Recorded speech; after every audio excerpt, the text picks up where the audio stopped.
Haryana GK में जो research centre अलग अलग टाइप के इंपॉर्टेंट संस्थान जो होते हैं अनुसंधान के अंदर प्रजनन के अंदर बहुत आते हैं। 5 से 7 मिनट में इन सबको हम बहुत अच्छे तरीके से करेंगे। देखिए, इसमें मोस्टली जो मिलेंगे ना, आपको याद रखने की ज़्यादा जरूरत नहीं है। करनाल और हिसार में आधे से ज़्यादा है, या 70% कह लो आप। जैसे इंपॉर्टेंट है NDRI, national dairying research institute, ठीक है। ये कहाँ पे है? ये करनाल में है। पर कई बार प्रश्न आ जाता है पहले कहाँ पे था, तो 1923 में ये बेंगलुरु में खुला था, जब बेंगलोर नाम होता था। Imperial institute for animal husbandry and dairying, बड़ा नाम था। ये इंडिया जी के में आया हुआ पर्सन है, इसका नाम भी। तो उस टाइम इंपीरियल नाम बहुत यूज होता था। हमारी काउंसिल जो होती थी, आज जैसे संसद है, लोकसभा राज्य, उसका नाम भी इंपीरियल होता था पहले। उसके बाद क्या होता है, 1936 में इसका नाम छोटा कर दिया, इंपीरियल डेयरी इंस्टीट्यूट कर दिया। बोला यार हस्बेंड्री, एनिमल है ना, सब हटाओ, इंपीरियल डेयरी इंस्टीट्यूट 1936 में कर दिया। 55 में उसको उठा के करनाल ले आए। बोला बेंगलुरु वगैरह में कहाँ होता है इतना पशु, तो 55 में इसको करनाल लेके आए थे। और उसी टाइम इसका नाम जो कर दिया गया था, एनडीआरआई कर दिया था, नेशनल डेयरी रिसर्च इंस्टीट्यूट। 1989 में इसको डीम्ड यूनिवर्सिटी का दर्जा दिया था, यूनिवर्सिटी का नहीं दिया था, ध्यान रखना, कई बार ऐसा भी पढ़ने में मिलता है। डीम्ड यूनिवर्सिटी, जो यूनिवर्सिटी लगभग यूनिवर्सिटी जैसी हो।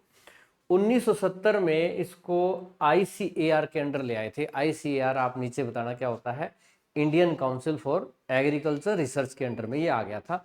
ये फोटो आप करनाल वाले तो जानते ही होंगे, देखी होगी।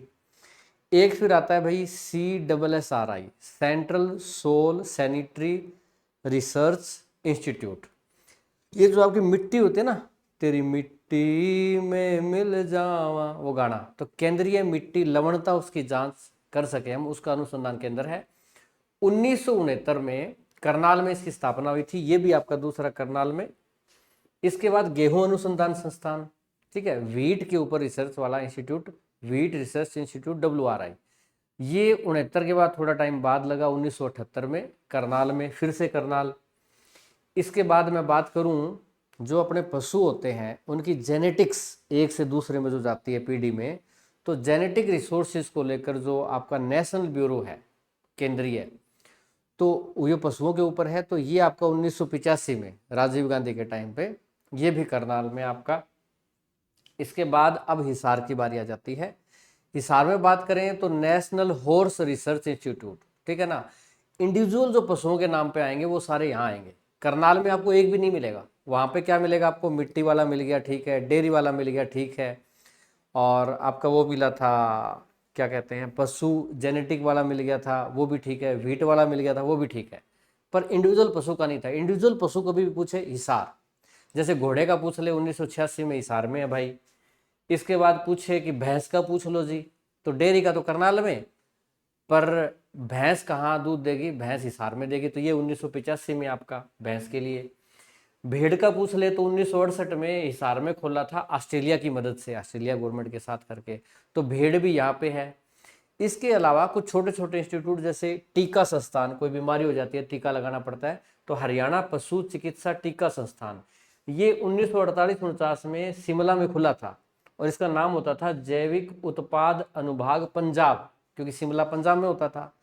इसको 61 में शिफ्ट किया हरियाणा एग्रीकल्चर यूनिवर्सिटी हिसार के अंदर, ठीक है। और 69 में इसका नाम में हरियाणा वर्ड जोड़ा गया, पहले इसके नाम में पंजाब होता था। तो ये भेड़ वाला टीका वाला हो गया। एक हरियाणा पशुधन प्रशिक्षण केंद्र भी है, मतलब ये छोटे छोटे प्रशिक्षण केंद्र। तो ये कहाँ पे है, ये जो टीकाकरण संस्थान था ना, वही है, मतलब उसकी एक ब्रांच निकाली गई थी अलग से, सेम वही। इसके अलावा आपका centre of food science and technology, ये एग्रीकल्चर यूनिवर्सिटी हिसार में 1973 में बना था, फूड वगैरह पे रिसर्च करने के लिए। एक पशुधन फार्म व प्रजनन केंद्र, पशुधन फार्म कहते हैं इसको, तो ये आपका 1809 में खुला था। पहले ऊंट के नाम से ये इंस्टीट्यूट था, सिर्फ ऊंट के लिए, फिर आपका सब पशुओं के लिए ये 1912 में किया गया था। इसके बाद मैं बात करता हूं, अब मेन तो चले गए करनाल और हिसार, अब आ जाते हैं रोहतक पे। रोहतक में कौन सा है, एक तो आपका फैशन डिजाइनिंग को लेकर स्टेट फैशन डिजाइनिंग इंस्टीट्यूट है, 2011 में खुला था। एक फिल्म एंड टेलीविजन इंस्टीट्यूट है, ठीक है ना, जैसे रणबीर हुड्डा है, जयदीप अहलावत है, काफी एक्टर रोहतक की तरफ से आए रखे हैं, तो वहां है राज्य फिल्म एवं टेलीविजन संस्थान। तो फैशन और टेलीविजन एक दूसरे से जुड़े हुए हैं, फैशन टेलीविजन पे दिखता है आपको। तो 2011 में ये है, 2011 में ये रोहतक में भाई। इसके बाद एक हरियाणा के पहले सीएम आपको पता है रोहतक से हुए थे, पंडित भगवत दयाल शर्मा, ठीक है ना। तो वो आपके बेरी से थे। बेरी आपका अब झज्जर में पड़ता है, पहले रोहतक में था। तो ये यूनिवर्सिटी पहले मेडिकल कॉलेज इनके नाम से खुला था, अब ये मेडिकल यूनिवर्सिटी हो चुकी है। 1960 में खुला था ये मेडिकल कॉलेज, 2008 में इसको यूनिवर्सिटी बना दिया गया था। एक है आपका ब्रेन रिसर्च इंस्टीट्यूट, जो ब्रेन है ना इसके ऊपर रिसर्च करने के लिए, ये आपका गुरुग्राम में है, ठीक है ना। क्योंकि शहरों में ज़्यादा दिमाग खराब होता है, बड़ा शहर तो गुरुग्राम ही है हरियाणा में। तो गुरुग्राम में मानेसर है, ठीक है, पोल्यूशन बहुत है वहाँ पे, इंडस्ट्रियल एरिया है। 1997 में इसकी स्थापना करी थी, उद्घाटन किया था 2003 में, जो कलाम साहब हमारे राष्ट्रपति थे उन्होंने।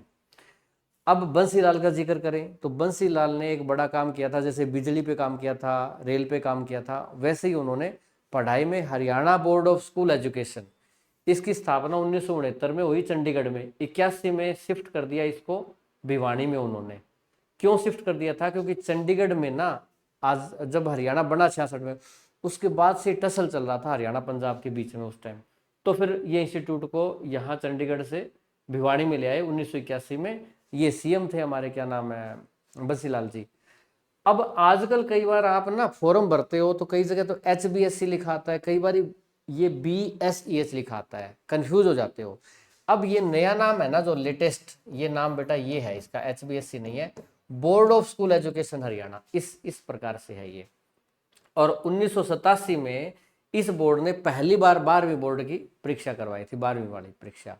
ये प्रश्न भी आ सकता है। एक फिर ओपन बोर्ड खोला गया था, अभी रेगुलर जो नहीं जा सकते, घर बैठे पढ़ना चाहते, तो हरियाणा ओपन बोर्ड भी खोला गया था, वो भी भिवानी में 1994 में।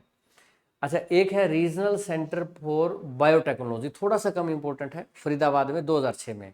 इंपॉर्टेंट इसलिए है कि यूनेस्को जो है ना यूएन की संस्था, उसकी मदद से ये खोला गया था। तो अब जो इंस्टीट्यूट आपको कैसे याद हो पाए और अगला टॉपिक मैं किस चीज़ पे हरियाणा जीके की वीडियो लाऊं, इस वीडियो के नीचे कमेंट में करना है। लाइक और शेयर ये काम आपने कर देना है। बढ़िया बढ़िया वीडियो मैं बनाता रहूंगा। All the best.